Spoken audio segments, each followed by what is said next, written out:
Hello, my name is Pablo Moreno and I am from Colombia. I have been part of Ars Lyrica since 2017 when I moved to Texas to pursue my doctoral degree at the University of Houston. I'm very excited because this December I'm going to finish it. I have been 11 years in the United States, all of them studying. I started to play the oboe since I was 11 years old, and since then I have always loved Baroque music.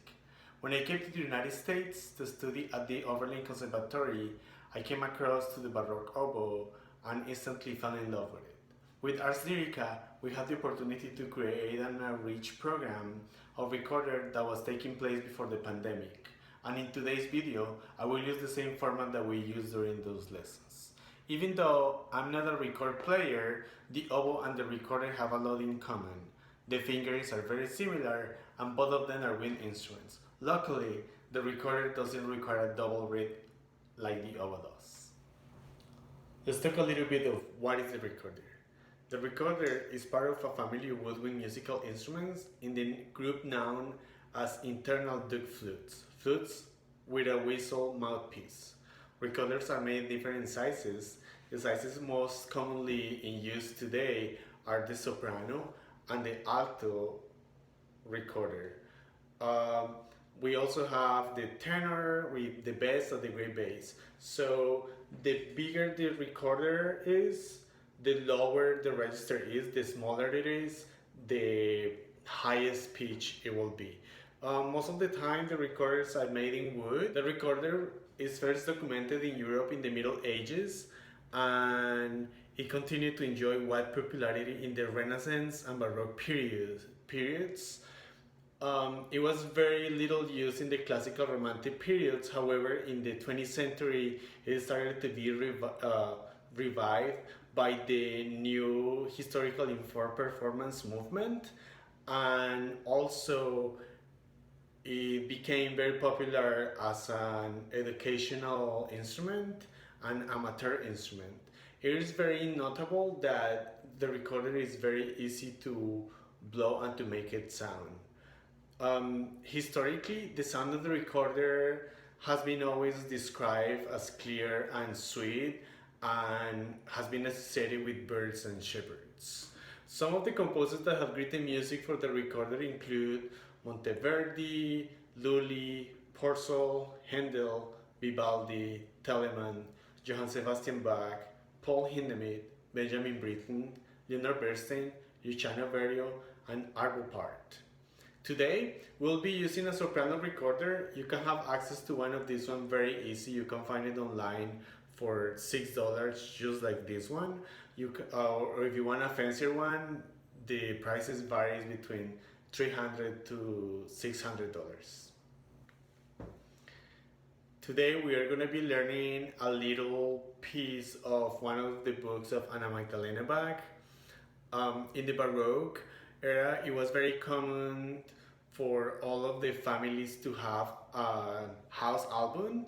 Johann Sebastian Bach created two albums for the family with very short pieces that the purpose of the pieces were basically educational.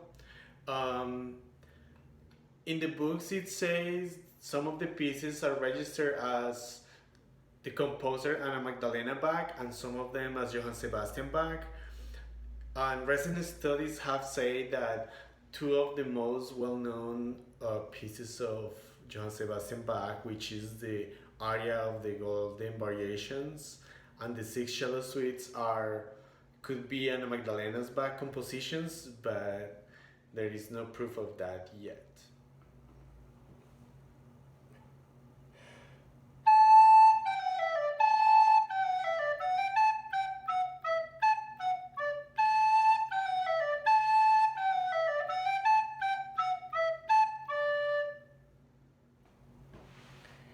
Okay, in this piece, we need some fingers that are not very hard to learn, so we are going to learn one by one slowly.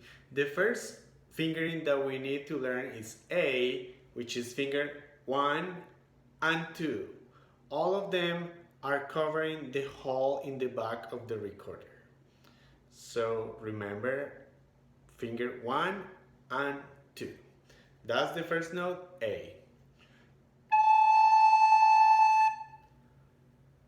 The air that we have to put in the recorder, it's the same kind of air that you have to blow when you are blowing sub bubbles. Constant and direct speed. You don't want to do it very fast because then the recorder is going to want to scream. And you don't want to do it very slow because then it's gonna sound kind of wimpy. So you have to send the air in a way that the note sounds sweet. Okay, so that's the first note. The second note that we need to learn is G. It's finger 1, 2, 3. So now we know and G. Let's do several times A, G, A, G, A, G.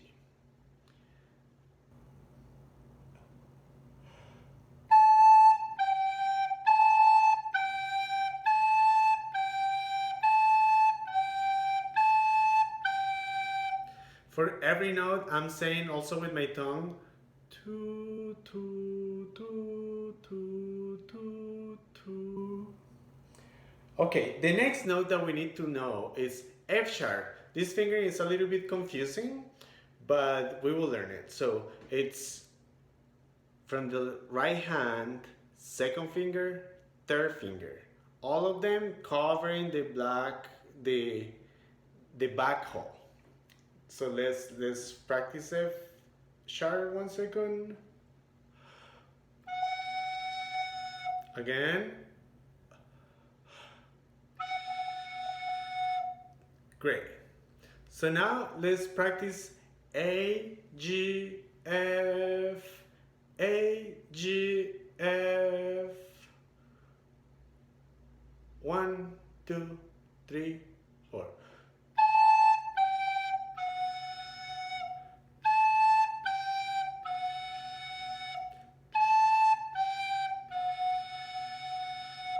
Great. Now that we know these ones, we're gonna learn E. E is fingers 1 and 2 of the right hand. It's gonna be a little bit confusing to go from F sharp to E natural, but we can make it work. So let's try and learn first E natural. Remember, 1, 2, 3, 1 and 2.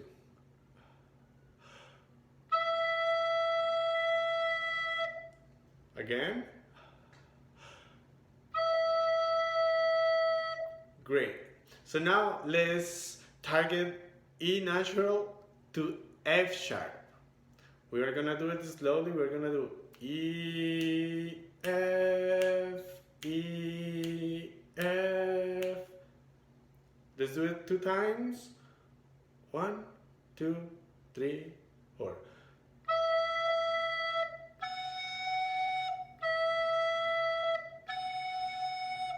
Great. And the last note that we have to know is D. D is 1, 2, 3, 1, 2, and 3. Make sure that these 2 little holes are being closed. This one is very easy to not to close completely. Let's remember 1, 2, 3, 1, 2, 3. Ready? 1. Again.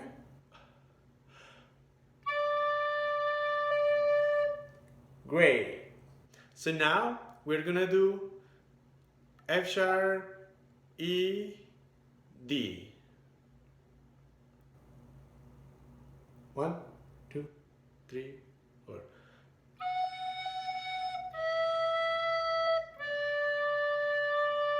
Again.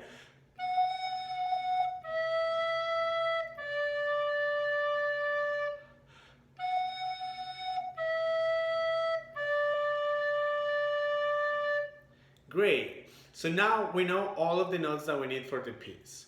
Now let's practice all of them together. We're gonna do 1 beat per note. So A, G, F, E, D.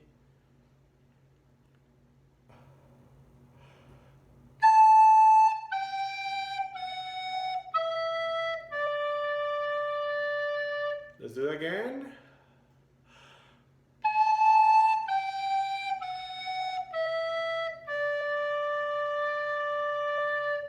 Okay, so now I'm gonna play some recordings of the piece at a very slow tempo to see if we can try to play it together.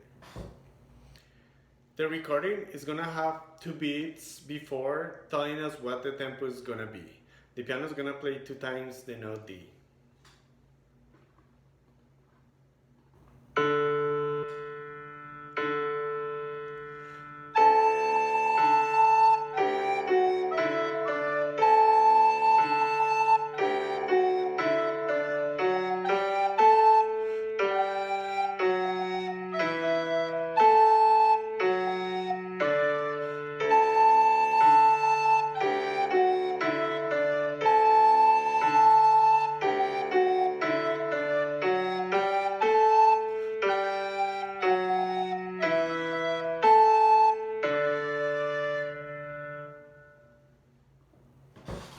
Now we're gonna try the same piece a tiny bit faster.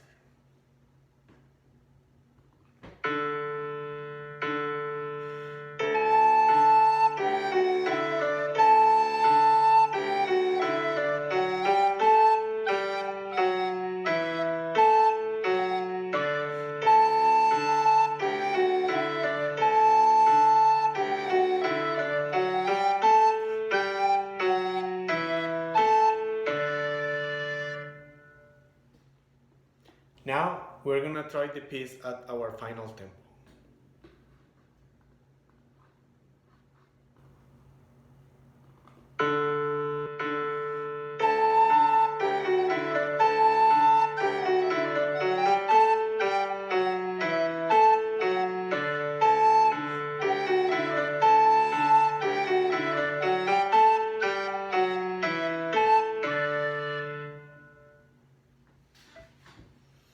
That was everything. Thank you so much for watching, and I hope you enjoyed and you can learn a little bit of recorder.